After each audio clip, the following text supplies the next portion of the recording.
دعا مومن کا ہتھیار ہے، کافر کے پاس یہ ہتھیار نہیں ہے۔ مومن جب اپنے مالک کے حضور دعا مانگتا ہے نا، دنیا میں آپ کسی سے زیادہ مانگیں تو وہ ناراض ہو جاتا ہے۔ وہ کہتا ہے بھائی تو نے تو کام بنا لیا ہے، کل بھی دیا تھا، پرسوں بھی دیا تھا، روز روز تجھے کون دے؟ میرے نبی پاک علیہ السلام نے فرمایا جو اپنے رب سے زیادہ مانگتا ہے رب اس سے زیادہ راضی ہوتا ہے، زیادہ راضی ہوتا ہے۔ اب دعا مخصوص اوقات نہیں دعا کے، فرمایا اذا دعان، جب بھی دعا مانگو گے تمہارا رب تمہاری دعا کو، جب بھی دعا تو دعا کرتے رہنا چاہیے، ہر وقت دعا میں بندہ شامل رہے، اللہ کے ذکر میں شامل۔ یہ جو قرآن مجید نے کہا نا یا ایھا الذین آمنوا اذکروا اللہ ذکرا کثیرا، اے ایمان والو اپنے رب کا ذکر کثرت سے کرو، وسبحوہ بکرۃ واصیلا، اور صبح و شام اسی کی پاکی بیان کرو۔ تو اس سے مراد یہ نہیں ہے کہ تسبیح لے کے سارا دن مسجد میں بیٹھے رہو اور کام کوئی نہ کرو، بلکہ اس کا مطلب یہ ہے کہ روٹی شروع کرو تو اللہ کے نام سے، اختتام کرو تو اللہ کے نام، سو جاؤ تو رب کا نام لے کے، سویرے اٹھو تو اللہ کا نام لے کے، جب تمہیں کوئی چیز اچھی لگے تو ماشاءاللہ کہو، جب کوئی مصیبت آئے تو کہو انا للہ و انا الیہ راجعون۔ تو سارا دن اللہ کا ذکر جاری رہے گا۔ نبی پاک صلی اللہ علیہ وسلم نے مسلمان کو ایک دوسرے سے ملنے کا طریقہ بتایا۔ مصیبت آئے تو کیا کہنا ہے؟ صرف فوتگی پہ نہیں کہنا، اس کی وضاحت کر دوں۔ کوئی بھی الذین اذا اصابتہم مصیبہ، جب بھی کوئی مصیبت آئے، اللہ کے بندے کہتے ہیں ہم اللہ کی طرف سے آئے ہیں اور اللہ کی طرف ہی ہم نے لوٹ جانا۔ تو میرے عزیز ہر وقت اللہ کا ذکر جاری رہے گا، ہر وقت زبان پہ رب کریم کا۔ دیکھیں نا نبی پاک علیہ السلام نے ہمیں ملاقات کا طریقہ بتایا۔ ایک صحابی آئے تو انہوں نے آ کے کہا السلام علیکم، نبی پاک علیہ السلام نے فرمایا رب تعالیٰ نے اسے 10 نیکیاں عطا فرمائی ہیں۔ دوسرے آئے تو انہوں نے کہا السلام علیکم ورحمۃ اللہ، تو محبوب فرمانے لگے، امام بہقی نے اس کو لکھا ہے، محبوب فرمانے لگے رب کریم نے اسے 20 نیکیاں عطا فرمائی۔ ایک اور آئے، عرض کیا السلام علیکم ورحمۃ اللہ وبرکاتہ، محبوب فرمانے لگے اللہ نے اسے 30 نیکیاں عطا فرمائی۔ اچھا اس کا مطلب کیا ہے؟ السلام علیکم، تم پر سلامتی ہو، سادہ ترجمہ یہ ہے کہ تم سلامت رہو، تم سلامت رہو، ورحمۃ اللہ وبرکاتہ، تم پر اللہ کی رحمت بھی ہو اور اس کی برکتیں بھی ہو۔ وہ کیا کہتا ہے؟ وہ کہتا ہے وعلیکم السلام، تم پر بھی سلامتی ہو، ورحمۃ اللہ وبرکاتہ، اللہ کی رحمت ہو اور اس کی۔ یہ جو مسنون دعائیں ہیں نا جو حضور نے ہمیں دعائیں سکھائیں ہر موقع پہ، ان کا کمال دیکھیے۔ اب ایک مسلمان نے آتے کہا السلام علیکم، اس کا مطلب کیا ہے؟ تم پر۔ اب وہ جھگڑا کرے گا، اسے مارے گا، اس کا مال چھینے گا؟ اس نے تو آتے ہی کہا ہے تم پر سلامتی ہو۔ تو جو سلامتی کی دعا دینے والے ہیں وہ جیب تھوڑی کاٹیں گے، وہ غبن تھوڑی کریں گے، ڈاکہ تھوڑا ڈالیں گے۔ اسلام نے لفظ ہی وہ سکھایا ہے کہ فرمایا جب تم نے ملنا ہے تو تم نے دعائیں کرنی ہے ایک دوسرے کے لیے۔ اب ہمارے ہاں نئے نئے لفظ آ گئے، ٹیلی فون اٹھایا تو کہا ہیلو، اس کا کیا ترجمہ ہے؟ کون ہے، اس کا کیا ترجمہ ہے؟ جی جناب، اس کا کیا مطلب؟ ہم نے دیکھا بڑے بڑے سمجھدار لوگ السلام علیکم کی بجائے کہتے ہیں کیا حال ہے۔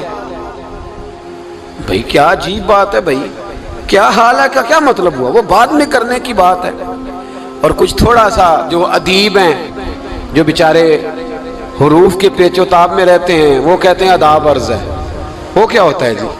اسلام نے دعا سکھائی ہے السلام علیکم، یہ کتنی خوبصورت دعا ہے۔ جب آپ گھر کے اندر داخل ہوئے تو آپ نے دعا دی السلام علیکم، یہ دعا دی آپ۔ ایک صحابی حاضر خدمت ہوئے، عرض کی یا رسول اللہ صلی اللہ علیہ وسلم میرے گھر میں غربت رہتی ہے، کیا کروں؟ نبی پاک علیہ السلام نے فرمایا جب بھی گھر جایا کرنا گھر والوں سے سلام لیا کر، گھر والوں سے کیا کہا کر؟ السلام علیکم، جب بھی گھر جائے۔ یعنی گھر آیا، اب گھر والوں نے بتایا کہ ماچس کی ڈبیا تو لے آؤ۔ اب یہ دکان کونے پہ تھی گھر والے پہ، وہاں سے ماچس کی ڈبیا لے کے واپس گیا تو کہنے لگا السلام علیکم۔ پھر گھر والوں نے کہا ہو بتانا یاد ہی نہیں رہا، چینی بھی ختم ہو گئی ہے۔ تو یہ پھر گیا چینی لینے، لوٹ کے آیا تو کیا کہا؟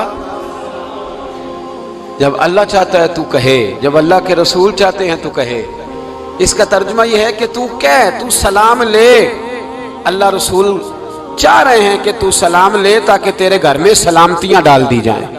تو فرمایا سلام لینی ہے تو نے، اور ساتھ تو نے اس طرح کرنا ہے کہ 3 دفعہ سورۃ اخلاص کو پڑھنا ہے۔ امام قرطبی نے اس کو لکھا ہے۔ اس نے کہا حضور غربت بڑی ہے، غربت بڑی ہے تو کہ وظیفہ بتائیں۔ فرمایا جب بھی گھر جاؤ سلام لو اور 3 دفعہ سورۃ اخلاص پڑھو۔ وہ صحابی کہتے ہیں میں پکا ہو گیا۔ اب وہ کچھ دنوں کے بعد، کچھ عرصے کے بعد، کچھ مہینوں کے بعد واپس آئے تو صحابہ کرام علیہم رضوان فرماتے ہیں ہماری خواہش تھی کہ یہ کچھ بیان کرے، اب بتائے جو وظیفہ لے کے گیا تھا اس کا رزلٹ کیا نکلا۔ کہتے اس نے بڑی حیرت انگیز بات کی، حیرت انگیز عجیب انداز میں۔ کچھ لوگوں کا دل ہوتا ہے نا کہ مجھے ملے میرے پڑوسی کو نہ ملے، اور کچھ کا دل ہوتا ہے یار مجھے بھی ملا ہے اور الحمدللہ میرے پڑوسی کو ملا ہے۔ تو صحابی جب حاضر ہوئے تو صحابہ کہتے ہیں ہمیں تجسس تھا کہ یہ کچھ بتائیں، تو حضور نے فرمایا کیا حال ہے تیرا؟ کہا یا رسول اللہ کمال ہی ہو گئی ہے حضور، میں جب بھی گھر جاتا ہوں سلام لیتا ہوں اور 3 دفعہ سورۃ اخلاص پڑھتا ہوں، میں تو امیر ہو ہی گیا ہوں، میرے تو ہمسائے بھی امیر ہو گئے۔ کتنا پیارا ہے یہ جملہ، کتنا حسن ہے، اتنا اچھا لفظ کسی اور کے پاس ہے ہی نہیں جو الفاظ ہمیں ہمارے رسول نے عطا فرمایا۔ اس کو اپنائیے، اس کو اپنائیے۔ یہ الگ بات ہے کہ لوگ مطلب کے لیے سلوٹ کر لیتے ہیں بڑا سارا، لیکن مطلب کے لیے نہیں۔ جس کو جانے اس سے بھی سلام لیں، جس مسلمان کو نہیں جانتے اس سے بھی۔ تو نبی پاک نے ہمیں مسنون دعائیں سکھائیں۔ رات کو جب سونے لگیں اللہ کے رسول صلی اللہ علیہ وسلم نے ہمیں دعا سکھائی۔ حضور نے فرمایا جب سونے لگو تو مسلم شریف میں فرمایا تم نے یہ دعا پڑھنی، اللہم باسمک اموت و احیا۔ تم نے کہنا اے اللہ میں تیرے نام پر مرتا ہوں اور تیرے نام پر جیتا ہوں۔ نبی پاک صلی اللہ علیہ وسلم نے ایک حدیث میں فرمایا کہ یہ جو نیند ہے نا یہ موت کی چھوٹی بہن ہے، یہ موت کا ایک حصہ ہے۔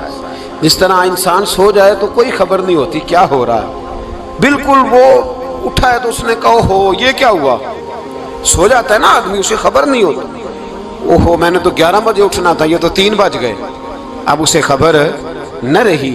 سوتے ہوئے لوگ چوری کر لیتے ہیں، بلکہ اس طرح بھی ہوتا ہے کہ آدمی نے گکھڑ اترنا تھا، وہ پنڈی سے آ رہا تھا لیکن وہ سویا ہوا تھا، آنکھ تب کھلی جب کاموں کی آ گیا تھا، اب اس کا اس پر زور، تو فرمایا کیا پتا اب تو کھل گئی کاموں کی، جا کے لاہور جا کے کسی جگہ پہنچ کے، تو یہ بھی ممکن ہے کہ کھلے ہی نہ، نیند ہی موت کا سبب بن جائے، تو تو کہہ کے سو کہ یا اللہ تیرے نام پہ سو رہا ہوں۔ اللہ کس نام پہ سو رہا ہوں؟ یار اگر ہم ان دعاؤں کا حسن سمجھے مت، اللہم باسمک اموت و احیا، یا اللہ میں تیرے نام پہ سوتا ہوں اور تیرے نام پر اٹھتا ہوں، گویا کہہ رہا یا اللہ میری نیند بھی تیرے فضل سے ہی ہے، اور اگر آنکھ کھل جائے تو وہ بھی تیرے فضل سے ہی ہے۔ کتنا اعلیٰ نبی پاک علیہ السلام نے انداز سکھایا، اور پھر بخاری شریف میں حدیث موجود ہے، فرمایا جب اٹھو تو کہو الحمدللہ الذی احیانا احیانا بعد ما اماتنا والیہ النشور۔ فرمایا جب تم سو کے اٹھو تو پھر کہو اے اللہ ساری تعریفیں تیرے لیے، تمام تعریفیں جس نے ہمیں موت کے بعد حیات دی، موت کے بعد فرمایا احیانا بعد ما اماتنا، ہمیں مرنے کے بعد گویا اللہ کا شکر ادا کر کے آنکھ کھل گئی۔ دیکھیں کس طرح اسلام مسلمان کو اللہ کے ساتھ جوڑتا ہے۔ فرمایا شکر کر، آنکھ کھل گئی، کہ یا اللہ تیرا شکر ہے تو نے موت کے بعد ہمیں دوبارہ حیات عطا فرمائی، یہ شکر ادا کرو۔ گویا تم یہ نہ کہنا کہ میں اٹھ گیا ہوں تو میرا کمال ہے، یہ نہ سمجھنا میں اٹھ گیا ہوں تو میں بڑا پابند ہوں، جب میں ارادہ کر لوں کہ میں نے 11 بجے اٹھنا ہے تو پھر میں اٹھ جاتا ہوں۔ یہ نہ کہنا کہ یہ الارم بڑا اچھا ہے، یہ مجھے اٹھا لیتا ہے۔ ذہن کے اندر خیال کر کہ نیند تو موت کی طرح تھی، یہ جو میں اٹھ گیا ہوں تو اپنے رب کے فضل سے اٹھا ہوں، جو میں اٹھ گیا ہوں، جو ابھی اٹھے ہیں وہ تو بول دینا کم از کم کہ میں اپنے رب کے فضل سے اٹھ گیا۔ تو دعا سکھائی۔ پھر دیکھیے نبی پاک صلی اللہ علیہ وسلم نے فرمایا جب تم بیت الخلاء میں جاتے ہو نا، واش روم میں جاتے ہو، تو گندی چیزیں ہوتی ہیں وہاں، شیطان ہوتے ہیں، جنات ہوتے ہیں، یہ گندگی پہ ہوتے ہیں۔ جب تم واش روم جاؤ، بیت الخلاء جائے، تب بھی دعا مانگو۔ کیا دعا مانگو؟ وہ دعا بھی نبی پاک صلی اللہ علیہ وسلم نے ہمیں تعلیم فرمائی اور بخاری میں ہے، کہا پڑھا کرو اللہم انی اعوذ بک من الخبث والخبائث، کہو اے اللہ ناپاک چیزوں سے میں تیری پناہ مانگتا ہوں، وہ نر ہوں یا مادہ ہوں، اللہ میں تیری پناہ مانگتا ہوں۔ واش روم کے اندر بہت ساری بری چیزیں ہوتی ہیں، جوان میری بات پر توجہ فرمائیں، وہاں بہت ساری گندی چیزیں ہوتی ہیں۔ انسان کئی دفعہ واش روم میں جاتا ہے اسے وسوسے زیادہ آتے ہیں، یہ نوٹ کریں میری بات کو۔ اصل میں نا ہم بات ڈھونڈ رہے ہیں علاج اپنی بیماریوں کا، حالانکہ علاج تو سارا مدینے والے رسول کے پاس موجود ہے، محبوب کے پاس ساری دوائیاں ہیں۔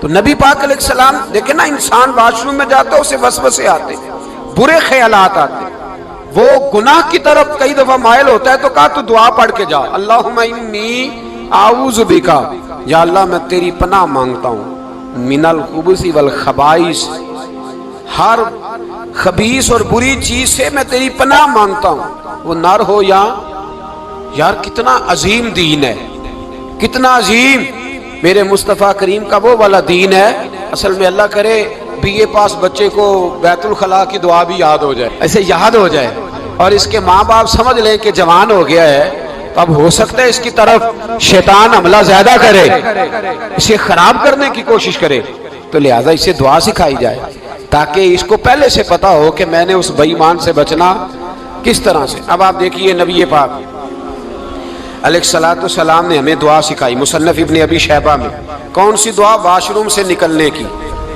اللہ اکبر، بڑی زبردست دعا ہے، بڑی زبردست۔ آپ یقین کریں اس ایک ایک دعا پر ایک ایک پورا بیان ہو سکتا ہے، ایک ایک۔